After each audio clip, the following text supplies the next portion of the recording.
దేవుడు తర్వాత నీకేదైనా, దేవుడే నీకు ముఖ్యం.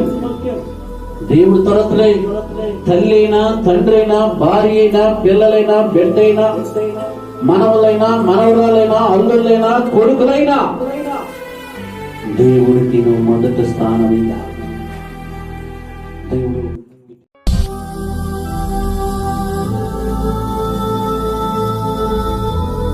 అతనితో ఇట్లా అనెను,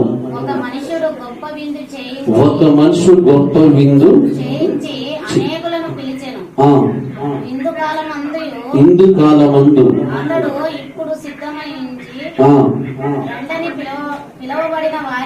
రాండని పిలవబడిన వారితో చెప్పుటకు తన దాసుని పంపిను. వారందరూ ఏక మనసుతో మొదటివాడు, నేను ఒక పొలము కొని ఉన్నాను, అవశ్యముగా వెళ్ళి దాన్ని చూడవలెను, నన్ను క్షమించవలెనని నిన్ను వేడుకొనుచున్నానెను. చాలు. ఇక్కడ ప్రభు భోజనానికి ఒక యజమానుడు భోజనాన్ని ఏర్పాటు చేశాడు, ఒక విందు కార్యక్రమం ఏర్పాటు చేశాడు. ఆ విందు కార్యక్రమానికి అనేక మంది పిలువబడ్డారు, అనేక మంది ఆ ఇందుకు ఆహ్వానితులైపోయారు. కానీ అందులోనే కొంతమందిని ఏర్పాటు చేసుకున్నారు, అందులోనే కొంతమందిని పిలువబడ్డవారు ఉన్నారు, ప్రత్యేకించి పిలువబడ్డవారు ఉన్నారు. ఈ పిలువబడ్డ వారిలోనే ఆ యజమానుడు తన దాసుని పంపిడు. ఆ దాసుని పంపితే ఆ మొదటి వ్యక్తి ఏం చెప్తున్నాడు తెలుసా ప్రియులారా? చూడండి అన్నమాట. మొదటి వ్యక్తి చెప్తున్నాడు, చదువుదాం 18 వచ్చిన.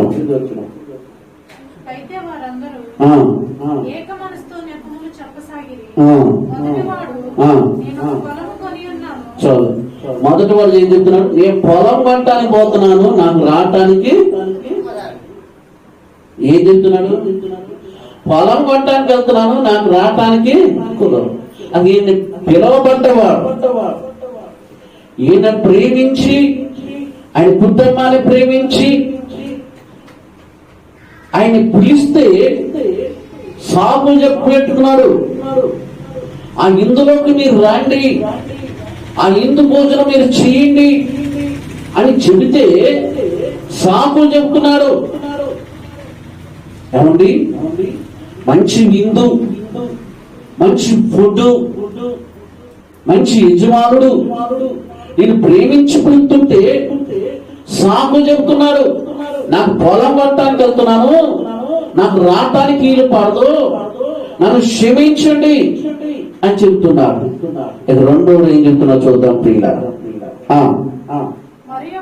మరొకరు, నేను 5 జతల ఎడ్లు కొని ఉన్నాను.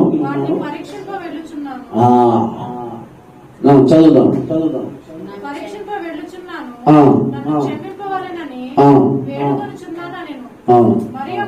మరి ఒకరు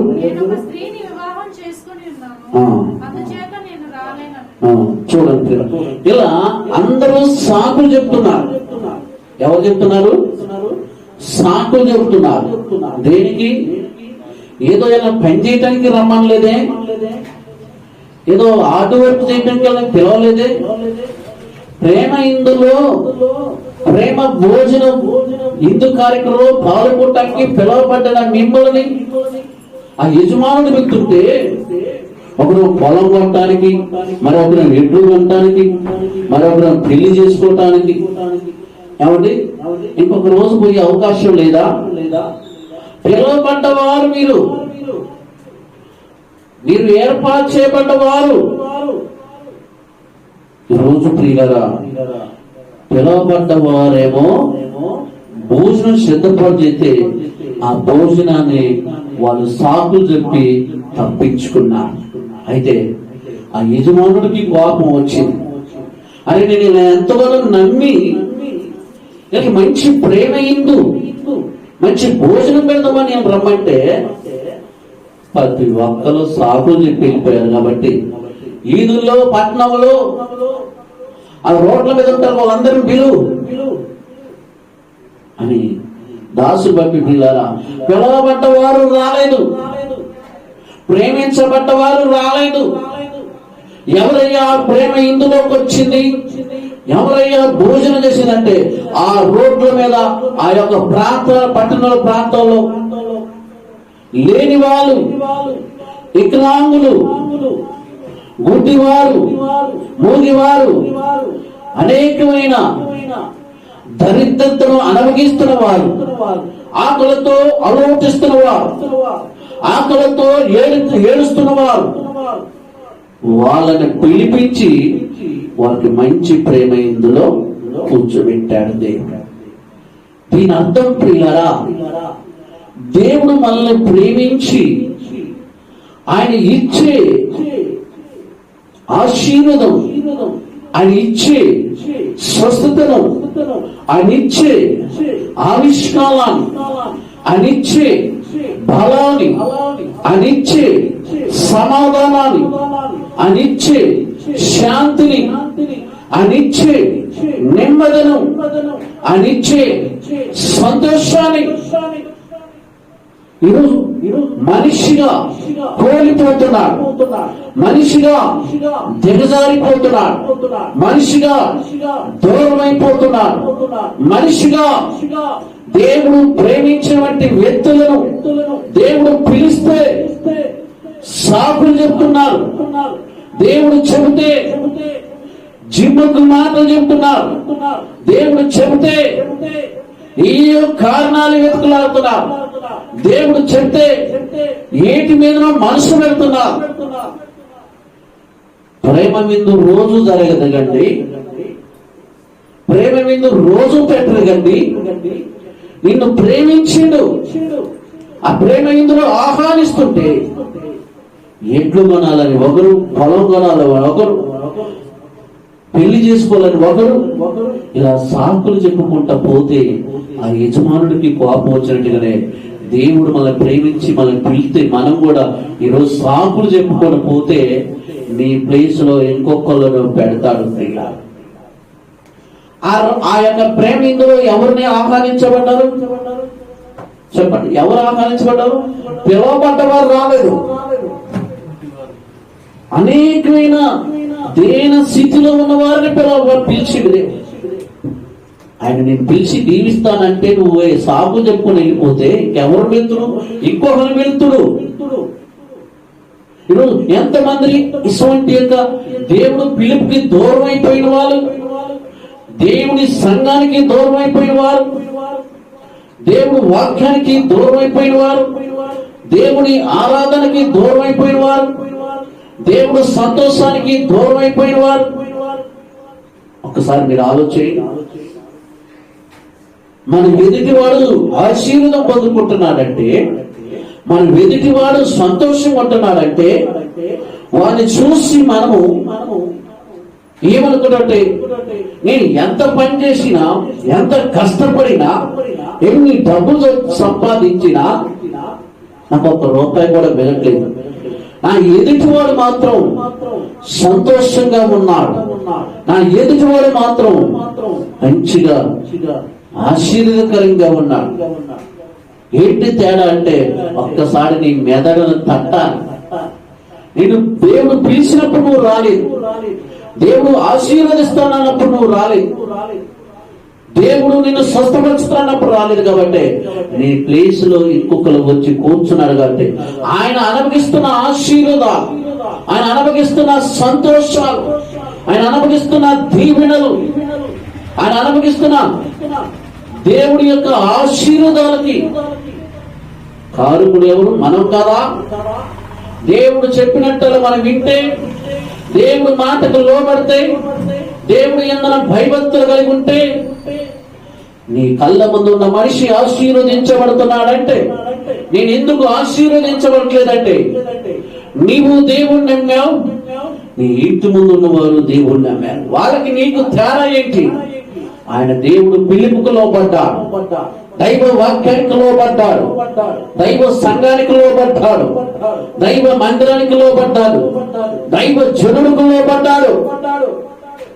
ఈ బైబుల్లో ఉన్న భక్తులుగా అబద్ధాలు చెప్పుకుంటా వెళ్ళిపోలేదు ప్రియ. ఎంతమంది అంటాడు? మొత్తం ఎంతమంది అంటాడా? పాల్గొనడానికి, ఆ ప్రేమ విందులో కూర్చోటానికి, ఆ ప్రేమ విందుకి ఆహ్వానించబడ్డాం. దేవుడు మనకి ఎంత రెస్పెక్ట్ ఇచ్చి, ఎంత ఇచ్చి, మనల్ని ప్రేమించి మనల్ని ఎందుకు పిలిచిండు? భూమి మీద ఎన్ని కోట్ల మంది ప్రజలు లేరు. అయితే ప్రియులారా, దేవుడు పిలిచిన మనుషులు రాలేదు కాబట్టి ఇగో వీళ్ళందరూ వచ్చి మంచిగా ప్రేమ ఇందులో పాల్గొన్నారు. ఒక వ్యక్తి బొంబాయి నుంచి హైదరాబాద్కి వస్తున్నాడు. ఎయిర్పోర్ట్ లో ఎక్కడి నుంచి వస్తున్నాడు? చాలా జాగ్రత్తగా వినాలి. దేవుడు ఆశీర్వాదాలు ఎలా ఉంటాయో ఈ మాటతో నీకు అర్థమైపోవాలి. హైదరాబాద్ లో దిగినాక ఆయనకి మాత్రం ఆయన ఇంటికి పోవటానికి మాత్రమే ఛార్జీ కొనే డబ్బులు. బొంబాయిలో ఎయిర్పోర్ట్ లో విమానం ఎక్కాడు. హైదరాబాద్ రావాలి. హైదరాబాద్ నుంచి ఆయన ఇంటికి పోవటానికి మాత్రం అంటే ఛార్జీ కొనే డబ్బులు లేవు. అయితే ఎయిర్పోర్ట్ లో వెళ్ళిండు, విమానం ఎక్కిండు. ఆయనతో పాటు కూడా ఇంకొకరు కూర్చున్నారు. విమానం ఎక్కిరి కాల్చి ఆయన పక్కన మనిషి జ్యూస్ వచ్చినా తాగుతున్నాడు, ఏదైనా టిఫిన్ బాక్స్ వచ్చినా తింటున్నాడు. ఆ విమానంలో వర్క్ చేసేవారు, ఆ విమానంలో ఉన్న కస్టమర్లకి మంచినీళ్ళు కావాలన్నా, జ్యూస్ కావాలన్నా, స్ప్రైట్ కావాలన్నా, థమ్సప్ కావాలన్నా, వాళ్ళకి ఇడ్లీ కావాలన్నా, ఏది కావాలంటే అది వచ్చిన ఆ విమానంలో ప్రయాణం చేసే వాళ్ళకి కస్టమర్లు అందిస్తున్నారు. అయితే ఈయన పక్కన కూర్చునే వ్యక్తి ఏది పోని ఇట్లా జ్యూస్ వచ్చినా తాగుతున్నాడు, ఐస్ క్రీమ్ వచ్చినా తింటున్నాడు, ఇడ్లీ వచ్చినా తింటున్నాడు. ఈ పక్కన కూర్చొని ఒకటే చూపోతున్నాడు. అసలు ఏది వచ్చినా మాత్రం పోనీట్లేదు. అరే మరి నేను ఏదైనా తీసుకుందామంటే ఎంత డబ్బులు అవుతావు, ఏదైనా తినాలంటే ఎన్ని డబ్బులు అవుతాయో అని ఈ తినేవాడికి వెళ్ళి దిమాలుగా కూర్చొని చూస్తా ఉన్నాడు. ఆయన అన్నాడట, ఏంది నాయన నాకెళ్ళి అంత చూస్తాను, నీ చూపు నాకు జిడు దొరికేటట్టున్నాయి, తలకాయ కుదర దిప్పు అన్నాడంట. ఏమి లేదండి, నేను అలా చూడటానికి ఏది వచ్చినా నువ్వు విడిచిపెట్టట్లేదు, జ్యూస్ తాగుతున్నావు, థమ్సప్ తాగుతున్నావు, ఐస్ క్రీమ్ తింటున్నావు, టిఫిన్ తింటున్నావు, దీనికి బిల్లు ఎంత అయింది అందో. ఆయన అన్నట్టు కదా, మన బిల్లు ఇవ్వాలంటే టికెట్లోనే పూర్తయిపోయింది, అన్ని ఫ్రీగా నాయన అన్నాడు. మనం విమానం టికెట్లోని అన్ని వాళ్ళు ఒకసారి ఆ విమానం టికెట్ మీద రేట్ ఉండేది కాబట్టి ఆ విమానాలకు ఎక్కడానికి ఏది తీసుకున్నా ఫ్రీ అని చెప్పగల ఆయన అంటాడు కదా.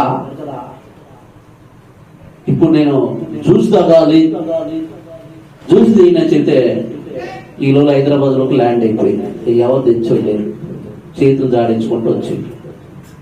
ఏంటి జ్యూస్ కావాలనుకున్నాడు, అదేదో ముందుగా అడగొచ్చు కదా, విమానం ఎక్కినప్పుడు అడగొచ్చు కదా.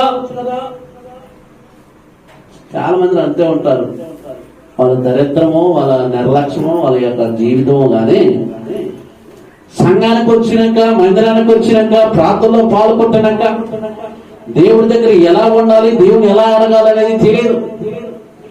విమానం ల్యాండ్ అయిపోయినప్పుడు అడుగుతున్నాడు ఇంతగాడు, అరే ఎన్ని మిస్ అయిపోయాను, జ్యూస్ తాగడం మిస్ అయిపోయాను, ఇడ్లీ తింటాం మిస్ అయిపోయాను, ఐస్ క్రీమ్ తింటాం మిస్ అయిపోయానే అని ఒకటే ఆలోచన.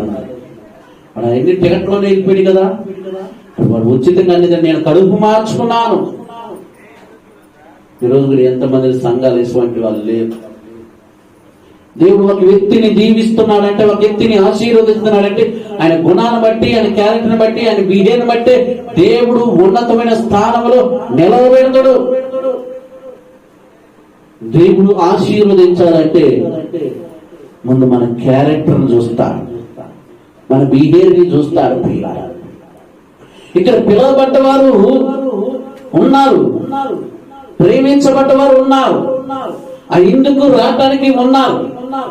కానీ వాళ్ళు మాత్రం కోల్పోయారు, ఆ తినే ఏగితను కోల్పోయారు. నేను కూడా మొన్న ఒక హిందూ కార్యక్రమానికి వెళ్ళాను. హిందూ కార్యక్రమం పోతే నేను చెప్పాను, ఆల్రెడీ అక్కడ చెప్పాను, ఇట్లా పలానా చోట హిందూ కార్యక్రమం ఉంది, వస్తారా అంటే వస్తాలే అన్నాడు. సరే తొందర రా అన్నాడు. ఇలా అది హిందూ కార్యక్రమం పోయాను, ప్రేయర్ చేశాను, భోజనం పెట్టాను, తిన్నాను, బయటకు వచ్చాను. ఆయన ఈలోగా వచ్చినాక ఏముందంటే ఏవి అన్నీ అయిపోయింది, భోజనాలు అని అయిపోయింది. ఫోను చేసినప్పుడు రావా, నీకు తీయకున్నప్పుడు, నీకు ఖాళీగా ఉన్నప్పుడు, నీకు అవకాశం ఉన్నప్పుడు నువ్వు వస్తే అది మన ఇల్లు కాదు, అది మనోడు కాదు అంటాడు కదా అయ్యారు. అప్పుడు అయిపోయింది. ఎందుకంటే ఎన్నింటికి వచ్చిండు? 3:30కి వచ్చిండు. ఎన్నింటికి రమ్మన్నా నేను? 1 గంట అప్పుడు రమ్మను. ఎన్నింటికి రావాలి? అందుకని ఈ మధ్య నేను అక్కడికి పోతూ ఊరిని పిలవదాసుకోవాలి, ఇదంతా మన తలనొప్పి. అవునా కదా? అందుకనే పిల్లరా, పిలుపు వస్తే పిలుపు లోపడాలి, ఆ పిలుపు వస్తే పిలుపు ఇదేంటి కలగాలి. రోజు ఎలా మనం కలిగి ఉన్నాం ఒక్కసారి ఆలోచన చేసుకొని, ఇగో ఆ ప్రేమ ఏంటంటే దేవుడు వాక్యమే పిల్లాలి, దేవుడు సంఘమే, దేవుడు మందిరమే, దైవజనులే ప్రేమించి, ఇగో దేవుడు 6 దినాలు మనల్ని కాపాడుతున్నాడు, 6 దినాలు మన కుటుంబాన్ని కాపాడుతున్నాడు, 6 దినాలు మన పిల్లల్ని కాపాడుతున్నాడు, 6 దినాలలో మనం సజీవుగా ఉన్నాం. ఈ 6 దినాలలో అనేక మంది ఫోటోలు గోడ మీదకి ఎక్కిని. ఈ 6 దినాలలో ఎన్నో ప్రాణాలు సమాధిలో మూలుగుతున్నాయి, ఎన్నో ప్రాణాలు నెమ్మది లేదు, ఎన్నో ప్రాణాలు సంతోషం లేదు, ఎన్నో కుటుంబాలు సమాధానం లేదు. దేవుడు కాపాడుతున్నది, దేవుడు రక్షిస్తుంది, దేవుడు పోషిస్తుంది, దేవుడు ఆవిష్కారాన్ని ఇచ్చింది, దేవుడు ఆరోగ్యాన్ని ఇచ్చింది. ఎందుకంటే నీవు నేను ఆయన కొరకు బతుకుతావని, ఆయన కొరకు జీవిస్తావని, ఆయన దీని వల్ల నిన్ను కాపాడుతున్నాడు. హల్లెలూయా. నిన్ను మర్చిపోయినా నన్ను మర్చిపోలేవే, నిన్ను విడిచి వెళ్ళినా నన్ను వీడిపోలేవే. నిన్ను మర్చిపోయినా నన్ను మర్చిపోలేవే, నిన్ను విడిచి వెళ్ళినా నన్ను వీడిపోలేవే. ఎందుకింత ప్రేమ నాపై యేసయ్యా, ఎందుకింత ప్రేమ నాపై యేసయ్యా, ఎందుకింత ప్రేమ నాపై యేసయ్యా, ఎందుకింత ప్రేమ నాపై యేసయ్యా.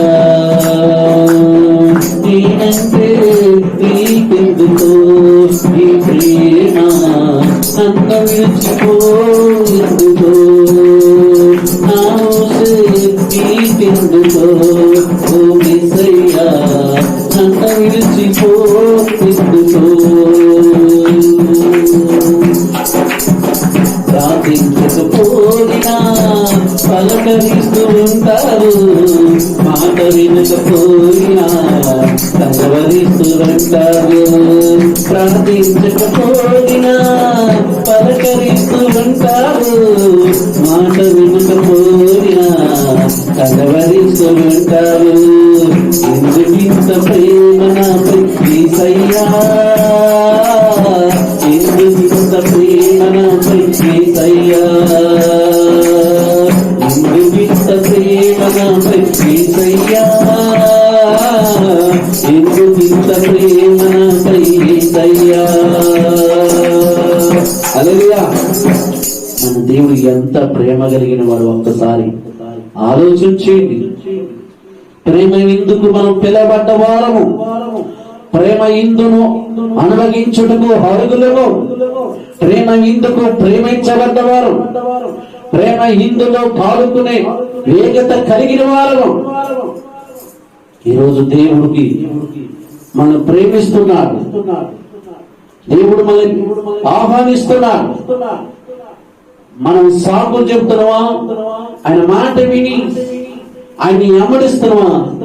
ఒక్కసారి మీరు జ్ఞాపకం చేసుకోండి. పిలవబడ్డ వారు రాలేదు. ప్రాంతాల్లో, వీధుల్లో, బీదలను, గుడ్డివారిని వారు వచ్చి భోజనం చేయటం సిద్ధపడ్డారు. ఈరోజు దేవుడి కన్నా నీకు ఏది ఎక్కువ ముఖ్యం కాదు. దేవుడు తర్వాత నీకు ఏదైనా, దేవుడే నీకు ముఖ్యం. దేవుడు తరతలై తల్లి అయినా, తండ్రి అయినా, భార్య అయినా, పిల్లలైనా, బిడ్డ అయినా, మనవలైనా, మనవరాలైనా, అల్లుళ్ళైనా, కొడుకులైనా దేవుడికి నువ్వు మొదటి స్థానమయ్యా. దేవుడు ఇటు వాక్యాన్ని మీ హృదయంలో భద్రపరిచి మిమ్మలను, మీ కుటుంబాలను దీవించునుగాక. ఆమేన్, ఆమేన్. అందరం చప్పట్లు కొట్టి ప్రభు నామాన్ని మహిమపరుస్తున్నాం కదా. దేవుడు నామానికి మహిమ, ఘనత, ప్రభావం కలుగునుగాక. ప్రార్థన చేసి